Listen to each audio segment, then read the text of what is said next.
all go a little mad sometimes. Be afraid. Be very afraid.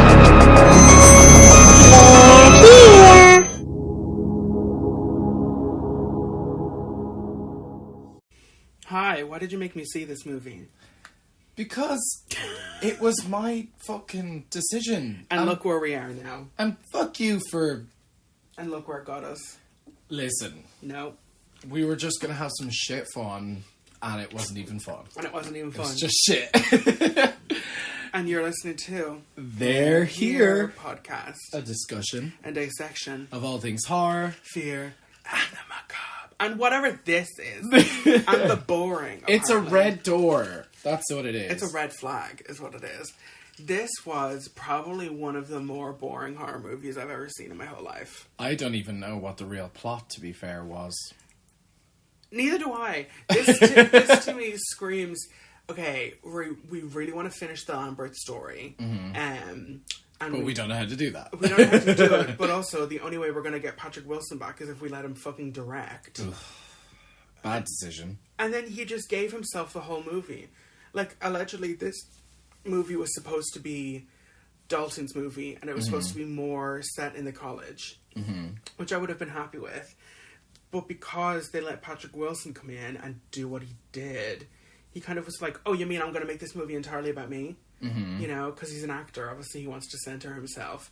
I actually would have been happier if it was the entire Lambert family. Yeah. Because Rose Byrne is still in this movie, but barely. Yeah, so I think that was an issue that they had. They wanted to bring everybody back because, let's face it, the nostalgia factor of, you know, having these characters back in it, these actors and stuff like that. So people like Rose Byrne, Andrew Astor, who plays Foster, and also... And Callie. And Callie. I literally forgot there was a little girl in there. Because every single time in those first two movies, she's there for one scare, and then she's gone off to stay with Barbara Hershey. Yeah. And then in the second movie, she's just not around. Yeah. It's so dumb. It's like, why did they... Like, I don't feel like there's a need to have an extra kid there. Yeah. If you're not going to utilize her for anything. Yeah. You know, So 2023, The Red Door, directed by Patrick Wilson. I was so disappointed, because I actually... Flop. It was shit. It's made a lot of money, though. Well... Which is... It's because it went back to the family. That's why. And that's why I was excited. I was like, okay, because they also... They sold it on the Lipstick Demon. I was just literally about to say, they showed Lipstick Demon so many times in the trailers where I was like, okay, great. This is what I want to see. This is what I want to see wrapped up. Because I think it's a very interesting creature design. Yeah. Which is played by Joseph Bishara. The composer. Amazing score, by the way. I will give it that. The score was always brilliant because they used not the kind of like duh, but they didn't do that in this movie. They didn't use it in this one, but Joseph Bishara is still pretty fucking good. I wanted at least the title cards to have the like like, and they didn't even have that. It kind of was just here's Insidious. Yeah. Like, it was sort of like just what a dead on arrival, you know. It was, because Ash even said to me, because her and Emma actually just caught up on all the movies, because I don't think they had seen... Yeah, they said Aisling said she just watched it before going to see this one. Yeah, they literally the night before, I think they had a little movie marathon, because I don't think they had seen 3 or 4. And she was waiting for the title card to be like super loud, and then it just wasn't. You know? It's just, I think they tried to take this movie in a completely different direction than the rest of the movies, and to me that failed. It was like, there's a reason why these movies are successful, and there's a reason why they have... I just slurred my words there. There's a reason why they have the audience that they do, is because these people enjoy jump scares. They enjoy, like, creepy shit, and this was just a slog. It was just boring. It was. Nothing happened. Yeah, it was a total drag. It really was. It was half the time I looked at it from a writer's perspective, where if the characters are getting driven along by the story rather than the characters driving the story themselves, then it's a fail, because there's no protagonist in the film. It's just people are there and things are happening to them. It felt like a lot of shorts put together. Like, we got somebody kicking a can down the road outside. But, like, when we came out of this, I was like, I'll give you €50 if you can connect any of those two scenes together. Mm-hmm. It just felt like watching two completely separate movies, neither of which had anything good in them. And the premise of this should have been good. Dalton, who Chris calls Dolphin, I kind of like that, going off to college, doing his own thing, kind of, and I do actually like the fact that they did get all the original actors back, even the children. I was like, okay, that's kind of cool. Yeah. Although it's weird, because Dalton looks so much older than Foster. I always thought they were, like, much closer in age. Like, Foster looks like 13 or something. And Dalton, played by Ty Simpkins, who's also in Jurassic World and Iron Man 3. Which I actually didn't realise that was him. He looks so different in all of them. Because he was probably, 8 or something when that first movie was made. Mm-hmm. So, like, that's at that age where, like, even a year makes a huge difference. Mm-hmm. Because, like, that jump between the first Insidious movie and then Jurassic World and then this, it's like, it looks like 3 completely different people. I literally remember watching the trailer for the first time and I was like, is that the kid? Yeah. Like, the whole fucking time I was watching the trailer, I was in disbelief. I was like, that's the fucking guy. That's the guy. I think he was also... You know, I was like leaning out of the car. Oh! You know. He was also just in The Whale. He was? Yeah, I actually still haven't seen that yet. Neither have I. I don't know, that seems a little bit like a sad movie for sad people. For sad point, like. So, I think we should premise this on how shit of an experience we had terrible. At the cinema. I also think this was a contributing factor, unfortunately. You know? I don't know. I went in totally fine. By the end of the film, I went out angry and frustrated. Now listen, everybody. You have 2 options. You had to be there. Honestly, we went in and actually quite a lot of people showed up late to this movie. Yeah, people were walking in 15, 20 minutes late to this film. Yeah, like they had missed like the entire start. Emma even pointed out, she was like, there was a lady sitting in front of us who came in like 20 minutes late and then left like 10 minutes later. You know? And it's not as if this movie was like extreme or crazy or anything. Like, nothing happened. Like, well, nothing happened. Literally nothing happened. That's another thing that I think, like, for some reason always kind of bothers me with this movie is, like, nearly nobody ever dies. There's nearly never... There's no stakes in the film. No, like, I'm pretty sure Elise is the only person we've ever seen die in these movies. Yes. And that's it. Yeah. That was the very end of the first The closest movie. thing that anyone came to death was one of the Specs and the other guy. Tucker. That was like the closest thing because one of them gets jabbed with the needle, gets knocked out, and the other guy gets whacked over the head. Oh, yeah, I remember that. Was like the That's in closest the thing. movie. Yeah, when Josh, Patrick Wilson's character, gets possessed. Oh, yeah, where they go into like the house and stuff. Yeah. That second one was actually quite good. It was. That was psychological. I liked it. Because the first one was basically Poltergeist. And the second one was basically The Shining. Yes. Like, I don't know. I like those as, like, a nice little, like, package. And this just was not a sequel to those movies. Yeah. In tone. Like, because obviously those movies, they're not fun tonally, but they're fun to watch. Yes. Because they're creepy and they're jumpy. They're well set up. The jump scares are led into very well. And both of these films are directed by James Wan, who is the original... processor of him and Lee Insidious. He originally was inspired by the one thing that people telling ghost stories always say, and out of the corner of my eye, I saw this. Yeah, that's where really that inspiration came from. Seeing like where Renee is walking, it's when they move from the first house to their second house, where she walks, and it's like past like the washroom or whatever, and it's the little page boy ghost in the corner, or just like a little small creepy scenes like that. The dead mother with the long white gown just going from one room to another. There's that line in the second movie which is so Don't you dare! Yeah! Don't you dare! It's so out of left field and it's so funny. You know, like she's not angry or she's just bitchy. Yeah. You know? How dare you? So... premising this film with the fact that we had a terrible viewing experience. Not from the film itself, but from the audience that we were sitting with. Probably the worst that I've ever had. Yeah. Like, people talk in movies, like, we talk in movies, it's like, but you whisper to your friend. Whisper you literally silently. Go, like, mouth to your friend's ear. Yes. You know, but these people were like, they were doing that, like, loud whisper where they were just talking like this. Yeah. The entire time. or just straight up talking. Yeah. You know, and not even... I'm scared. Hold my hand. Am I annoying you? I'm annoying you. The thing is, I like kind of going to see horror movies with people who are responsive. Yeah. If it had just been like, oh my god, I'm so scared, I would have enjoyed that. That adds to why I like to go see horror movies. But they were just talking. Yeah. The straight entire time. Full-blown conversations. Consistent. That looks like Jack. That looks like Jack.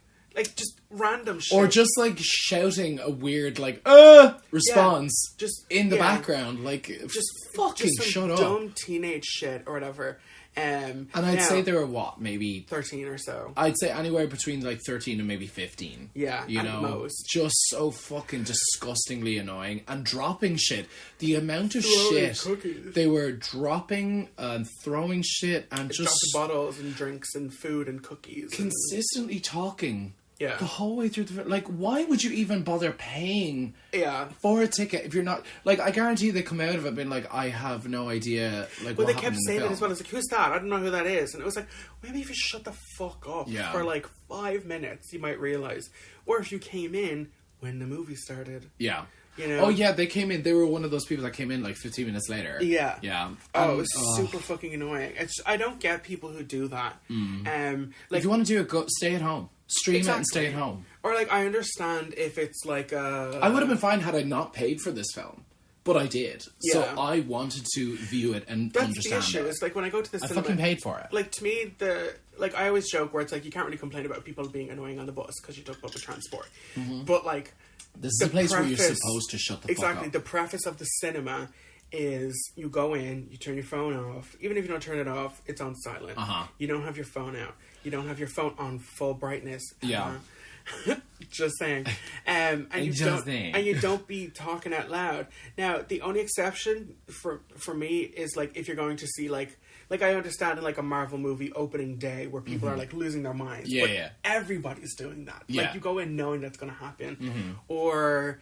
like when me and Ash went to go see Scream for the 20th anniversary, that was kind of a quote along, kind of a la Rocky Horror. Of course, yeah. Where, like, people were, like, reenacting scenes and people were shouting out, like, quotes at the screen and people were all in costume. That was kind of encouraged. Yeah. But, like, this is a movie that we've all seen a million times and aren't trying to watch for the first time in process. Yeah, whereas you're doing it for that experience. But and here... it's a quiet movie. Yeah.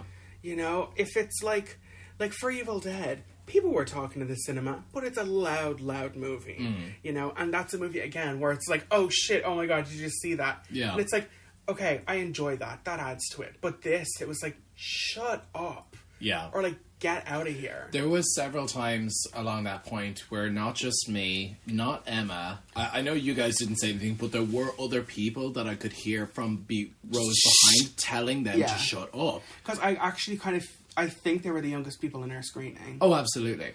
And, like, the guys on my left in the row in front, right? Yeah. They were fine. They were whispering, but, like, they were the type of whispering where, like I knew they were talking, but, like, I could still hear the movie, whereas I can't hear what you're saying. I could literally, like, join in the conversation. Like, they were the seats directly behind us, and they were, like, kicking you in Emma's chair. They kicked my chair a couple of times. Yeah. I felt food land at my feet from behind. There was a bottle that had rolled right up against my feet. Yeah, like, I heard at one that. point. It fucking irritated me. I don't understand. Like, I get, okay, you're young, but, like, I mean, cop the fuck on. But it's kind of common sense. It's more like, than even several people told you to shut the fuck up. Yeah. Like, catch even my at drift. home, you don't talk that much during movies.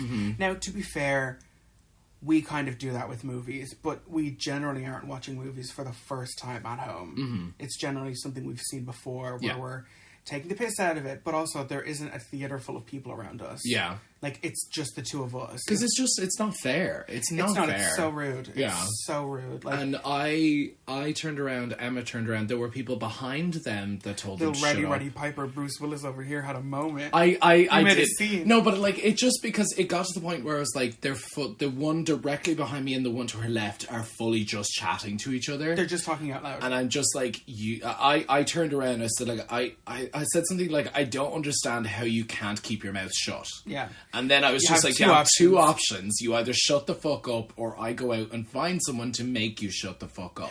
That's what I thought.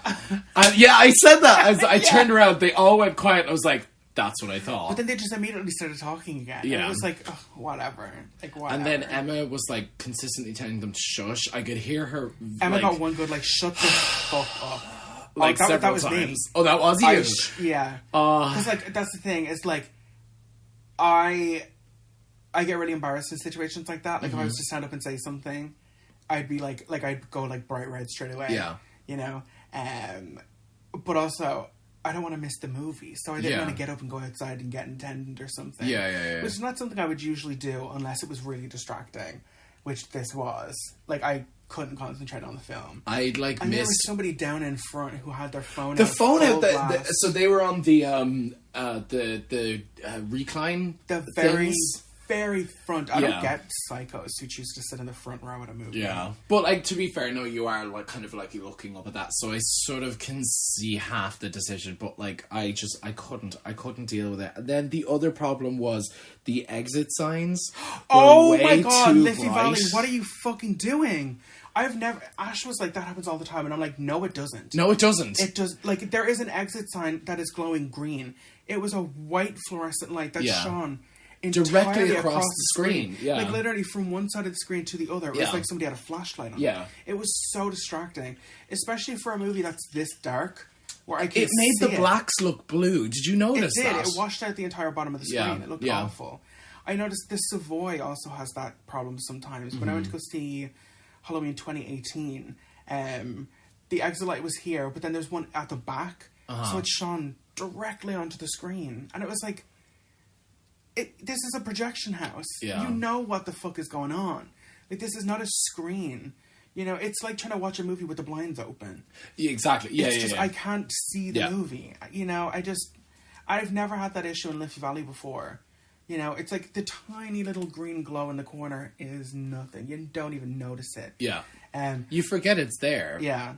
Because it's so dark. But, like, this was just distractingly bright. It was a bad movie experience. It really, really was. And this is going to sound so really fucking petty and pathetic, but I think, seriously, like something like someone... like maybe doing an email or something like that saying like, hey, look, listen, this happened. For their benefit. Yeah, and that's true. Like, there's nothing they can do about having people talk. That's not their fault. Yeah, that's not their fault. But something like this is very easily adjustable. Insane. Yeah. Like, it literally was like somebody had their phone flashlight out on the bottom of the screen. It was fucking insane. Like, it lit up the entire front row. There was also someone in a high-vis jacket that kept walking in. I thought that was a lot of times. Anytime I vape in the cinema, I actually didn't do it too much in this because of how brightly lit the place was. It was insane. She kept coming in and kind of just poking her head around and coming back out. Because I don't think anybody went out and reported them. Or anything. But there is a camera in the screens. Like, everyone can be seen. There's a camera at the end of underneath the actual screen itself that points back at the audience. But I don't know if they could, like, necessarily tell how loud they were talking. Oh, no, it wasn't that. I'd say it was because you were vaping. I don't know, because, like, that also does often happen. There are also heat sensors, so that's why they can see recorders. That's how you can see recorders, is because of the heat sensor that's on the inside of a camera. Can be seen through that. I actually watched The Little Mermaid for the second time with Lena on a rip online. It was like so high def, so clear, such perfect quality for a camera rip. I was like blown away. I was like, gone are the days where you hear you hear people coughing, or you see like somebody walking past the screen and stuff. You know, ripping open popcorn. Did you hear them doing that yesterday, though? Yeah. I swear to God they were doing it on purpose. Where it sounded like they had like a bag of crisps that was empty. They were just doing this scrunching with it. Yeah. It was just... I actually could talk for like an hour and a half about how fucking they were. Yeah. Like, when I went home yesterday, I literally had a rant at my nanny. I was so mad. Yeah, because like, I mean, like, I went in there relaxed and like excited to shit on the movie because I knew it wasn't going to be great. But like, I wanted to go in because it's a movie going experience. You're going to be happy to do that either way. And horror is always good in the cinema. Frustrated and angry, and not because I had the thing, but because they had annoyed me. Yeah. And like, and at a certain point they were doing it on purpose. Oh, they absolutely were. I think it was after Emma said something. I think it was after the last time Emma had been like, shut the fuck up. They were kind of, am I annoying you? Am I annoying you? Like, they kept kind of doing that. Yeah. You know, and it was like, What the fuck are you doing? Fucking cons. But like, are you not? You're not ashamed of yourself. But are you not embarrassed though? Like that's you're not embarrassing. Like, why come into a place like this and do that? Why pay for it in the first place? Yeah, for real. Guaranteed. Now, to be fair, I forgot about this movie, but like, I guarantee you, they weren't paying attention to the film I at all. actually think they snuck in because what else was playing? That like Kraken movie or some other kids movie. They kept talking about like, should we just go back into that? Should we just go into that? Yeah. So I think they paid for a ticket to go to one movie and walked into this one. Yeah, because in Living Valley they don't. They just check your ticket and then you're like free to go into any of the things, which is actually a really good tactic if you're trying to sneak in to go see a movie. Like Living Valley is a good one for that. But yeah, it's just, I was very mad. I was very, very mad. How does this movie even open? So it starts with the funeral of Renee. Lorraine? I thought it was Renee. No, no, Renee is the mother, isn't it? Renee is Rose Byrne. Yeah. Lorraine is Barbara Hershey. Lorraine... From The Entity, which we have to do one time. We have to. You should get your mom on for that. Yeah. So yeah, the opening, boring. Felt unnecessary to have her die. I thought it should have been Elise. Should have just, like, left it at that. Well, because she doesn't even come back.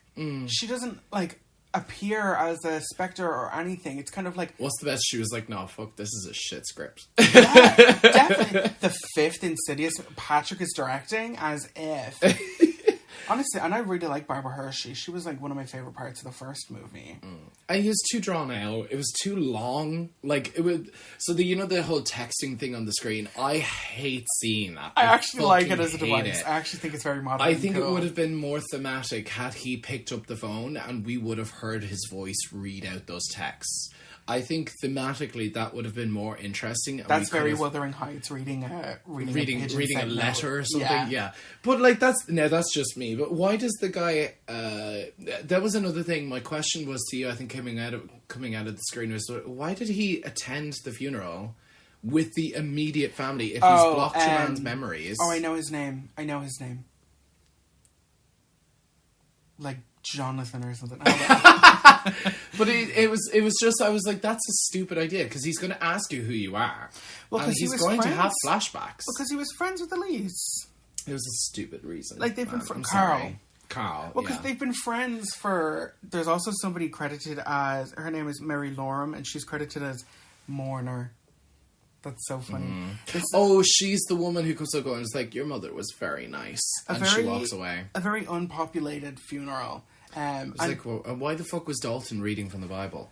And there's a time to hate. He was so not wanting to be there. Yeah. There's a time to hate, and a time for joy, and a time to laugh, and a time to laugh, and a time for to live by the sword and to fucking die because of this movie. And I actually do kind of like the exposition that I hate this movie so much. That Rose Byrne and Patrick are divorced because why wouldn't they be? He tried to kill her last time. Yeah. I do kind of like that it didn't go on to just be a happy ending of like, oh, let's just forget about it. Like, he's kind of estranged from the kids because they were like young enough that like fucked them up enough that was like their impression of him for like the rest of their time. Yeah. They've internalized everything. Exactly. But it's like, again, they just don't utilize anything in this. There's all the pieces are there to make a really cool movie out of this. Yeah. Like, Dalton doesn't remember anything about that, neither does fucking Josh. But it's like, we already know that. And they don't find that out until like an hour and a half into this movie. Nearly 70 minutes into the film, and they find that out. It's bullshit. It's like, that should have been like not the opener, that should have been like within the first half an hour. Yeah. And then we should have got the rest of the movie. Yeah, you see, the plot derives from the point of them trying to remember what was happening and why. But again, that's not strong enough to drive the plot or make it go in the direction it can't be the whole movie. It's just, it can't be the whole movie. I'm sorry, but like this funeral should have been where they started to remember. Yes. And again, it's just everything was about to be good, and then it stopped. Yeah. Like, even when they get into the car, Ash pointed out to me, though, that, like, when Josh and Renee are having this big, deep conversation, the car doors just open. All the kids can just hear them talking. Yeah. You know? He's like, why don't you take Dalton? And I don't want to. I mean, I can't. Like, the mother, Renee, is barely in it. She doesn't serve the plot and takes no active role. And she's a better character, I think. literally forgot there was a little sister. Literally... Yeah, exactly. I literally forgot. I was like, who the fuck is that little kid? I was like, oh, right, yeah, it's baby. the little baby that's in it. I was like, oh, that makes sense. And then the other thing was Dalton is being unnecessarily bitchy towards his little sister. Did you notice that? It was like, there is no heaven, or she's not coming back, or something they were like talking... that. Callie's only line in this entire series. Yeah. She's like, I miss Grandma, or whatever. And then she's like, Renee is like, yeah, she misses you. you. And then she's like, dead people don't miss anything, or whatever. And it was like... Yeah. Dalton, what the fuck? Dalton in this movie is so unlikable. He's supposed to be the main character, and it's like it's not fun to watch him. It's not enjoyable to spend time with him on screen. My issue with him, sour. He's so sour. I cannot stand the whole Dalton is a tortured art student vibe thing. Like, this is literally wasn't a thing until you were like, oh, Dad. But he's just a dick. You know, like, it does make sense that Dalton would go on to become an artist because he drew throughout those entire first two movies. But, like... Darling. Come on. He's such a two-dimensional character. My dad's hate, and I'm an artist. That's literally it. And it's like, you're still this mad at your dad after 10 for something that you don't remember happening, first of all. Yeah. And that when it comes to there's my stutter. When they broke up. My voice. What's going on? No, I'm good. So, like, how that works, it doesn't make sense to me.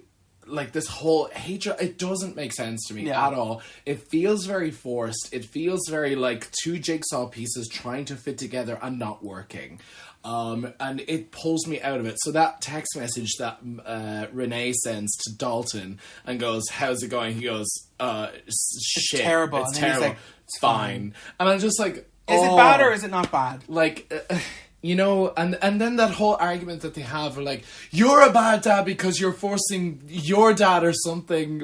I was like, oh, this is bullshit. Nowhere. And then it was like, you're an ungrateful little shit. And it's like, yeah, you are. I fucking brought you here. Yeah. I paid for your college. Like, I may not know it, but I almost fucking died for you. Yeah. You know, I also, I don't know, I think this might have been more interesting if Renee was the parent that was going through it all again, because I enjoy her much more as a character. Yes, because we followed her through the first two movies. She's more endearing than Josh is. And to be honest, Josh has always been kind of a shit. Yeah, like he in the first movie kind of again plays into that husband role of like when the wife is being haunted, of being like, oh, you're just tired, or like you're bored, you're at home all the time, or like he's staying late at work, and he's not having an affair, he's just avoiding the family. And also kind of, like, forgetting about the other kids. He's kind of only there for Dalton. These names, dude. Dalton, Foster, and Callie. It was 2008 or whatever. We were not in that time yet. Like, as long as you didn't call one of them Hunter. What is it? Why is it that, like... do you know what it is? I think it's because, like, people... that age have like really normal names, so they're trying to give their kids interesting names. Giving your kid a cool name doesn't make them cool. So the other thing I really wanted to talk about was that there's no effective scares at all. They're completely forgettable. I thought there was two really good opportunities that sort of passed them by. Yeah. One of them was the opportunity is the boy getting sick in the toilet. That goes. I actually liked the design. That was a very effective... white eyes, I thought it was cool. It was gross. Very, very effective kind of scare where he's just like... He's not meant to be... he's just a poor, unfortunate ghost... That is terrifying. Poor unfortunate ghost. Yeah, but like he's not there to fucking scare Dalton. He's just the girl in the tent in Sixth Sense. I literally have that as a note. I was like, it was this scene was obviously deriving from the scene from the Sixth Sense. Yeah. There's no alternative to it. Which is who I feel like they're kind of trying to set Dalton up to be is Haley Joel Osment from the Sixth Sense. Yeah, but like. It's not working. No, it also started to piss me off. I'd rather watch The Sixth Sense. For real. That movie always really, like, still terrifies me sometimes. And again, another fucking time when Toni Collette should have gotten a fucking award. You know? Just give her Oscar. With these, like, metallic pink pussy nails. And orange this, like, jumper. orange turtleneck. Yeah. I know you're scaring me, Cole. The other effective scare was the one in the MRI. That was the only effective one. It was, but like what I thought did it really well was the build up to that moment, because it was well deserved. Where he went in, the lights went off, he starts to freak himself out rather than the other way round. We got a lot of nostril shots of Patrick Wilson in that shot. Yeah, that's true. A lot of nostril. Like right up the nostril. So the only thing I did look at it was like, why don't you just wriggle your way out of it? You can't just wriggle your way out of a CT scan. You're not locked into it. But you're in a giant like tube. You can't just like. What do you mean wriggle your way out? You can scrunch your bum down and come off the table. You're on a table in a cylinder. But you're like strapped. You're supposed to stay still and everything. Yeah, but he's not strapped down. He literally just lies on the gurney. And he's wheeled into it. Shut up. So, like, and then I do think it's because Patrick does build himself, or Josh does build himself up into that frenzied moment where, like... He's like borderline having a panic attack. Yeah, he's borderline having a panic attack, which a lot of people would. It's claustrophobic, it's all of these type of things. It's loud. It's kind of the Exorcist thing with Reagan, with the, like... Yeah, exactly. Was it like an old school CAT scan? Which I thought, like, that was effective, but it just didn't go as far as I'd hoped it would have gone. And then it was some rando ghost. It was like, who the fuck is that? Who is that? Yeah, exactly. Like, I know we got some rando ghosts in the first Insidious movie, but we got, like, scenes with them. Yeah. It wasn't just, like... Because we never see that ghost again. Yeah. It was like, who the fuck was that? The same with the toilet ghost. We never see him again, and Dalton needs to go back for some reason to find out about him for reasons, I guess. Does anything ever even come out of that scene? When no, nothing. Nothing. It goes to do it. The point of the astral projection is that you can do it from anywhere and go to where you need to go. But he's like, no, I need to be in the room to do this. It's like, well, then you're not really projecting. You're just there. Yeah, it doesn't... And Dalton is also a ghost? I think you said something where, like, they're not even following their own rules now. They're not, because, like, the first two movies very clearly set a lot of shit up that were, like, kind of easy to follow. I don't know. I don't know. I hate this movie. The other thing was choices. The choice to bring the lipstick face demon back. It's what I wanted. It's what I've been wanting for a while. It's been hinted at through some of the other films. We got a redesign too. You did get a redesign. A slight redesign. I actually liked this one a lot. The eyes were so intense. Yeah. So like, but for no reason. He wasn't in it for any grand overarching scheme, which I didn't like, because the whole point of him being in the first one was he was trying to steal Dalton's body, right? Yeah. He successfully does that in this film, but 5 minutes later, he just leaves Dalton's body. Yeah. Straight up just walks right out of it, as like I think he's about to strangle the roommate Dalton or something. Back. Or not Dalton, Josh comes back to help Dalton. But again, Josh is all the way over there and can do it from another state. Yeah. You know, they actually, what did he say about something about 9 days drive? Yeah. Like, but then there's only one shot of them in the car. I think they went to Berkeley or something like that. But there's only one shot of them in the car. Yeah. So it's like, I got the sense that it was like... meant to be... like an hour or two drive. Yeah. Or like a couple hours drive. Yeah. I don't know. I actually did... See, to me, Josh and the woman in black have the same relationship as Dalton and the demon and the red face or the lipstick demon. It's like wherever Dalton goes to the further, that thing wants him the same way the bride. Parker wanted. Yeah.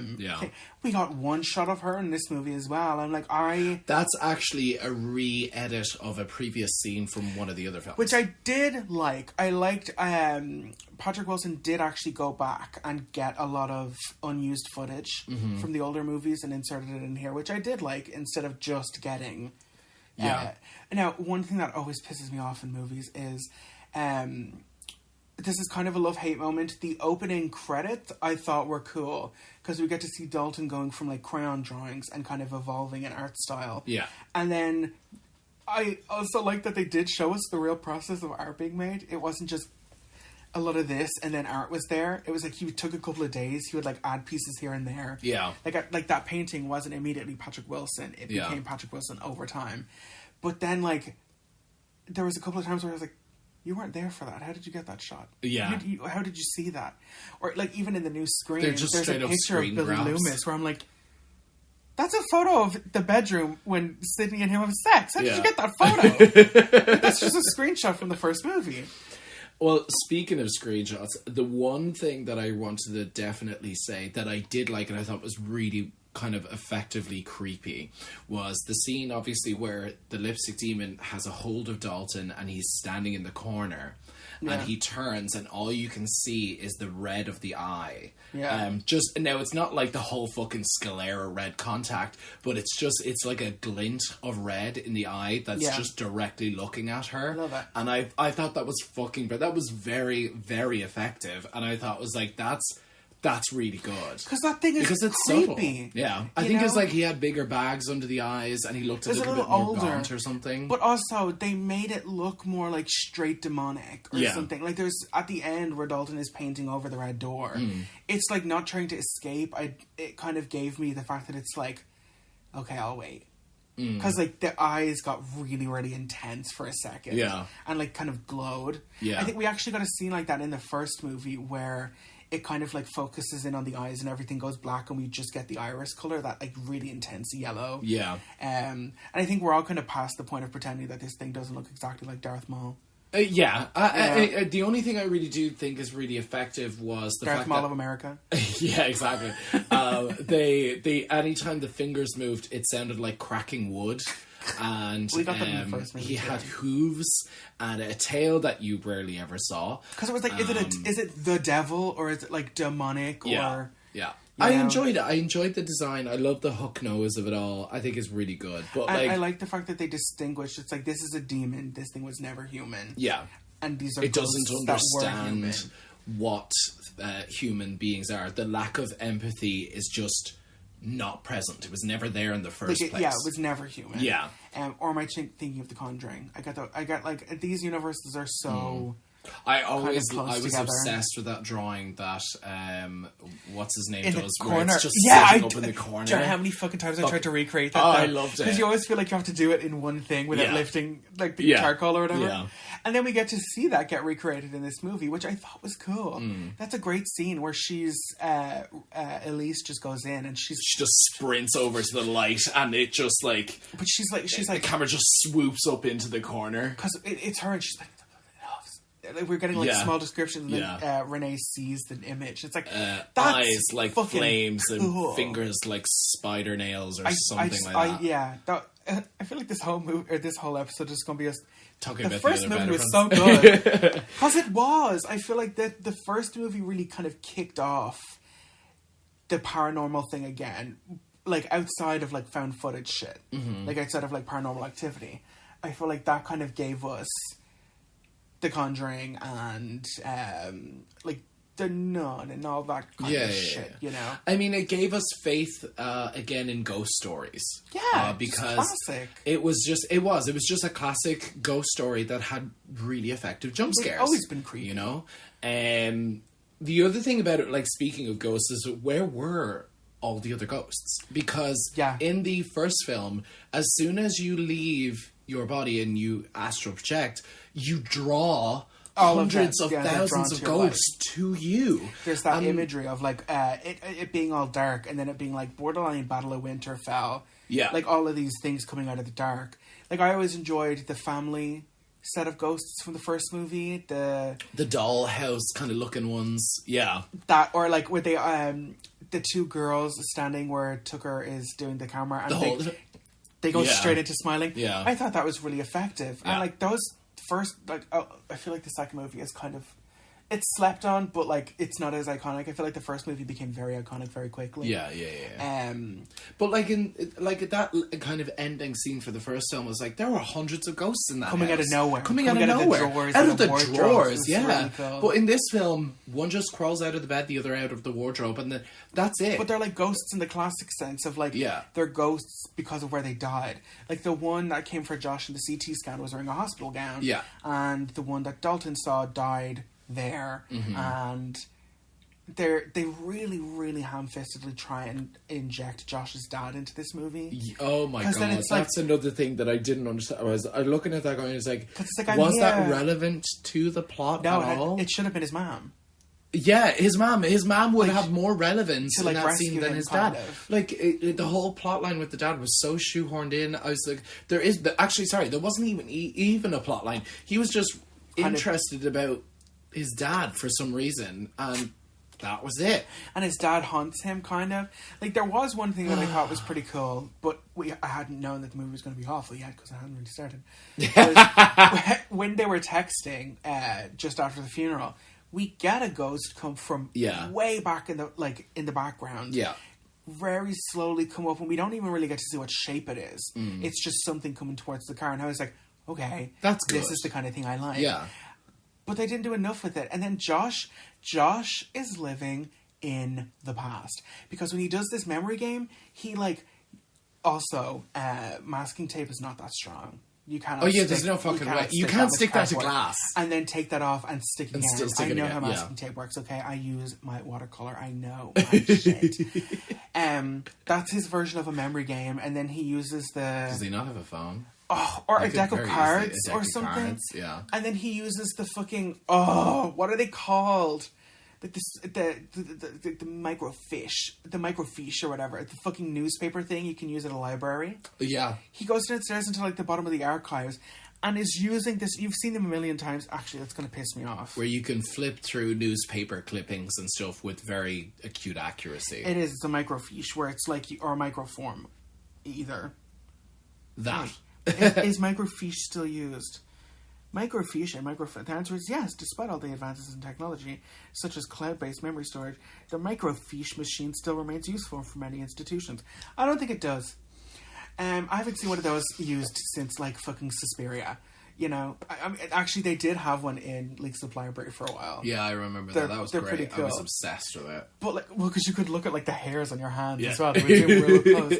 But Josh is living in the fucking past. Yeah. When he's playing with a ball in a cup, or he's playing with a wooden horse. You know what I mean? Little Nile toys. I don't understand it. And then he's doing this memory game, or just showing everybody who's walking past his house pictures of his family. Because he just has them all through the window. And he also doesn't get any of them. He doesn't remember any of them. Yeah, so he's quote unquote foggy. And then Emma turned to me and goes, "As in filled with fogs." Stop it! Don't you dare start that. I'll never stop. Oh. The only saving grace of this movie was, in my opinion, the roommate. As in filled with moves. Sorry. Chris was the roommate. And even she felt shoehorned in for some scenes, but she did make me laugh. I was surprised. I feel like this is usually the kind of character you don't like. No, because I think you were looking for any kind of a little morsel. I sort of was, because I was looking. I was grasping at straws, trying to find some way to like it, and I think she was the only glimmer that I did like. She's the only one that wasn't so saccharine and dour and turgid. Well, because she's completely oblivious to everything that's going on, and I also love the fact that she was just like, "So what's your trauma?" Yeah, for real. I thought that was so funny. But then, I thought we were going to get a little something, because when she's like, "What's weird about you?" She says that both of her parents are dead, and I was like, "Oh, that's probably going to come up." Yeah. Never. You don't do that in a movie like this. She doesn't get an arc in the film. Now, she does the smart thing, though. She gets the fuck out of there. But I also found that was kind of fucked up, where she's, invested in this and doesn't not believe Dalton at all. And then instantly is like, fuck you, you're on your own. And it was like... Yeah. Thanks. But the other thing was, is I think what happened was that the film was so heavy. So heavy. But not even in, a hereditary way. It was just nothing let something interesting. Happen. Yeah, exactly. It didn't even gut punch me in the same way Hereditary did. Yeah, it needed a little humour in the film, and they decided to add the character as a helpful, light-hearted chuckle. Now, Chris, every now they and do then, that that 80s thing of being like, you have an androgynous name, so you got to stay in the boys' dorm. Mm-hmm. But also nowadays, I don't feel like that would actually be that much of an issue. No, is to have a co-ed dorm. Yeah, I mean, to be fair, I think most of that is kind of in the past. I was gonna say these days. But then also these days. Yeah. That can work. Them days. Them days. It works. It kind of works both ways, where it's like, they wouldn't, like, co-ed stuff is so much more normalized these days, but also I don't think a college would ever get away with having, like, putting a boy and a girl in a room together. Yeah, not gonna happen. But it's a co-ed floor, or it's a co-ed dorm, because she just moves upstairs. Yeah. You know? He sleeps with a nightlight as well, which shines directly onto her face. Did you notice that? I was like, that's a really fucking obnoxious nightlight. Also, can we not just have some, like, ambient shit on the computer screen, or some white noise, or some cool shit? Why does it have to literally be like an exit sign?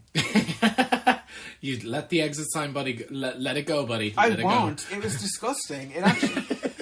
I think it was either Aisling or you at the beginning who pointed it out. Aisling pointed it out to me. It was horrible. I always do this to Aisling at cinema, is when we go and there's a dead pixel on the screen, I can't not see it. And she's very okay living blissfully unaware, but then I'll point it out and she can't not look at it. Like, when I showed her that the Spotify logo is like 1 or 2 degrees off center, pissed her off forever. Yeah. Man, fuck this movie. I love doing it. Yeah. Can we go? Yeah. So, we've literally already said everything. Yeah, fuck this movie. It's just, look, it was long, it was drawn out, it was boring. You committed the sin, you bored me. I went in really excited. Because I liked those first 2 movies. I just went in for the experience of it all. I went in for... Ash actually had the complaint of saying afterwards that she felt like the lipstick face demon seems tonally out of place. But I'm like, I kind of agree. But it is a different class of being. But I also wish that either it had been the primary antagonist the whole way through the series. Oh yeah, it felt like a passenger. Or not at all. Rather than the train conductor. It's in it for like 2 seconds. Mm-hmm. You know, it just felt like such a waste of a really good character. What I did think was at least effective with that was the reintroduction of the demon. There was 2 things that I thought was really effective, where it was clamoring over Chris's character. Yeah. And it was just like, it was that moment, that Freddy Krueger moment, that you moment. Yeah. Type deal, which I loved, because it looked sort of emaciated and weak. Like it's hungry. Like it's been waiting for something. And it's like the cannibalized effect that it had on itself. It was eating itself. It's like scratched like all this texture into itself. Yeah. Because at first when we saw it, it was like a doll maker / shoemaker. It was like I think it was like sewing something on a machine or something. It was sewing, and then it was sharpening its nails on like a wheel. That's it. Yeah. No, it definitely was sewing something as well, because it had like the Sleeping and there was the little the puppet things like dancing in the background. Yeah, I thought that was like the coolest part of that original movie was like that kind of hellscape, sort of like hellscape meets Tim Burton-esque kind cool. of thing, like this devilish thing, like the shot with the hooves. I'm like, and it's kind of rare that we ever get like a literal red skin hoof tail. Yeah, and like I've said that before, I despise the idea of a demon being that. I see them as being fallen angels. They're meant to be noble, but I like the design work, because like this is a demon that's accessible all over the world, and everyone knows that this like is it's a chosen to devil. kind of look this way. That like it could be kind of amorphous in a way, that this is like. It actually, it does give me like big Freddy Krueger vibes, where it's like, this is effective. Yeah. Like this freaks people out. Yeah. You know? But yeah, the other thing I felt was there was too many fucking endings. It was. It felt like it was going to end so many times. And I remember probably 2 or 3 times Emma checked her phone and I was like, how long have we been here? I think it's like, just how long is the run of this movie actually? 7.5 miles long. I'll tell you what, it was about 2 hours too long. It's just an hour 47. Just under 2 hours. My God, it felt like it was 3 hours long. I actually can't believe that. It's just awful. That felt so much longer. So Lee, out of 10? No. I don't. Yeah, I'm the thing gonna is, give I this actually, a no. I actually give don't it a D. recommend that you see this movie. Yeah. I recommend you don't see this movie. If you have fuck all else to do, go fishing. Listen, if you liked the first 2 movies, just watch those again. Yeah, exactly. Yeah, thank you. know? Thank you. Yeah. It's weird. Jason Blum actually had said that this officially, to him, was them wrapping up the Insidious series. Mm-hmm. I don't think that's going to happen because of how much money this has made over the last week. Yeah. And then we end with Patrick Wilson. No, okay, look, one thing I will say is, I blame this Lin movie. Shaye brightens up everything. I blame this movie on Patrick Wilson. Mm-hmm. They shouldn't have given it to him to direct. Not as his primary gig. No, he could have been like as his beginning thing. No, This is like his first directing job. And as a film to wrap up a series. Bad idea. I now do think that we're going to get more. Yeah. And if that happens, and it won't be connected to the Lambert family, which is so annoying. But also, just make this Elise's series. Yeah. You know damn well they regret the fuck out of killing her in the first movie. She was the crutch that this film limped off of. And then little Lin Shaye comes in with, like, I don't know why I said it like that, like she got rolled in a wheelchair. She's like a fucking Force ghost. I'm like, what? Why does she look the way she looks? She looks better than she did when she was alive. Yeah. Like, now she's able to just, Force ghost her way in. So it's like, what are the rules? Yeah. Like, what are you playing at? Yeah. Because she comes in and she's like, Josh, like, and it like gives him all this big, like, aspiring thing, and Josh and Renee are steady stride. Josh and Renee are gonna get back together or whatever. He says, she's like, "Do you live there? Is this your house?" And he goes, "No, I hope it will be." So it's like, who the fuck says that? I know he even called himself that out though. He was like, that was actually kind of a weird thing to say. But then the movie ends, and it was kind of like, oh well, there it is. Great. It. And then it ends with Patrick Wilson, it ends with Ghost featuring Patrick Wilson, cover of "Stay" by Shakespeare's Sister. Stay. And do you know what? I actually knew that this was going to be the end song, but I didn't know it was going to be Patrick Wilson, and it was kind of like gross. And listen, Emma knows I once played that song like 14 times in a day, and she got mad at me. Like, Emma was pissed at me. I love that song. This was a butchering. I heard the girls behind us saying, "Let's get up, let's get out quick, let's go." I was waiting for the lights to come up because I would have said something to them if the lights came up and they were still there. Yeah. Because I didn't want to do anything during the movie. But I honestly would have made a scene. So would I. I was waiting to stand up and be like, who the fuck do you think you are? Yeah. And they were already over going down the stairs. They ran out. But and I literally turned around and went like, yeah, get the fuck out. The lights didn't come on for ages after. They didn't come on at all. Well, at least when we were in there, they didn't come on at all. I was like, because usually at least not like full house lights, but usually like the dimmers on the sides. And they were actually at my bus stop while we were there, and was like, "That's them over there." And I was like, "Are you sure?" She was like, "Yeah, no, it's like because one of them had glasses on or whatever." And one of them was like wearing full black with a hoodie. So she was like, I was like, I dared to go over and say something. And she was like, no. And then they got on my bus. Yeah. So I was like, I'm not going to say anything because then it looks like I'm attacking children by myself with no reason. None of you guys were in that cinema. You didn't know. You don't know what they did. No. So it was poop. It was just dog shit. It's forgettable. I feel like we're very good at usually finding something. Yeah. But we've said it a million times. The cardinal rule in entertainment is boring me, and this movie was just boring. Yeah, there was nothing engaging. There was feel like you the acting was half-assed. It was. Most. It looked like nobody wanted to be there. Yeah, you know. If you feel like you absolutely have to wrap the series up for completionism's sake, knock yourself out. But goddamn, you could if you had watched 1 and 2 and not watched the rest of them, that would have been a great little part A, part B. Yeah, that's it, and just leave it at that. Because it wraps up nicely. Mm-hmm. You know, I challenge anybody out there to watch this at home when it comes out and not check your phone. I know that when I am watching a film and I pick up my phone, it's over for you. It's over. Now listen, I did do that for Dune one time, but that was because I literally took a break in the middle of Dune because I was like I need a drink of water and I need to go outside. Yeah. I was like, this is, and I was watching that in bed. You know, that's just a movie that makes me feel thirsty. Yeah, you know. I wonder why. But it was dog shit. You know, forgettable in T-1 day. It was dog shit, bro. It was boring. You bored me. You're boring. So fuck that movie. Patrick Wilson, I recommend you don't direct anymore. Because he's or definitely at least, listening to this. Work harder at your craft, perfect it. Or maybe horror isn't his genre for directing. Yeah, exactly. This could have been a good melodrama. Maybe it's not working. Maybe it's not gonna go a certain way. Maybe it's okay. I don't know. But dude, it could have worked as a good family drama. But I think interjecting horror into it didn't add anything. It actually made it worse. It felt like a scene study rather than a horror movie. It did. It just felt like nothing was connected, and like none of the lines were like matching up. Yeah. So fuck this movie. I'll never speak about it again. If only for comedic purposes. Or if I need to like squeeze the truth out of somebody or something, I'll like Ludovico experiment them with this movie. And just waterboard them while like pulling it off. Let them watch it for 15 minutes. Then waterboard kill me, take the leg. You know. So next week we have the slab. It feels like forever since I've chosen a slab. Yeah, it has.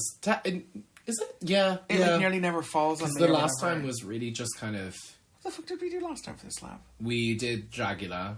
Oh, that was fun. I actually really liked that episode. Before that, we did Conspiracy, and then before that, Serial Killers. There was a huge break between Serial Killers and Conspiracy. I think it was like a 2-month break. Yeah, because I was in Maynooth then. We recorded that we did that by firelight or whatever with the fire on the TV. I think we drank for that episode as well. Yeah, we did. We got tipsy I was tipsy by the end of it. That was fun. It's so stupid. After not drinking a lot for a long time, I can now have 2 beers and feel a little woo. You know?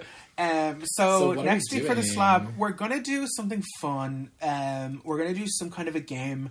I have something in mind, but I want to see how it will go. Flames on the side of my head. Breathe. So yeah, we're gonna do some kind of a game next week. Something easy, something fun. Yeah. I have a definite idea of what we could do, but I want to see what the parameters are and how it works out. Because I feel like it might be a little... It could be dog shit, or it could be very fun. Yeah. Okay, so... Yeah. See you next week or whatever. Batch. So you've been listening to... They're Here. Podcast. Okay. So, subscribe and shit. Look, honestly, if you guys don't engage with this post at all, I understand. Fuck this movie, bro. Yeah, fuck this movie, man. I've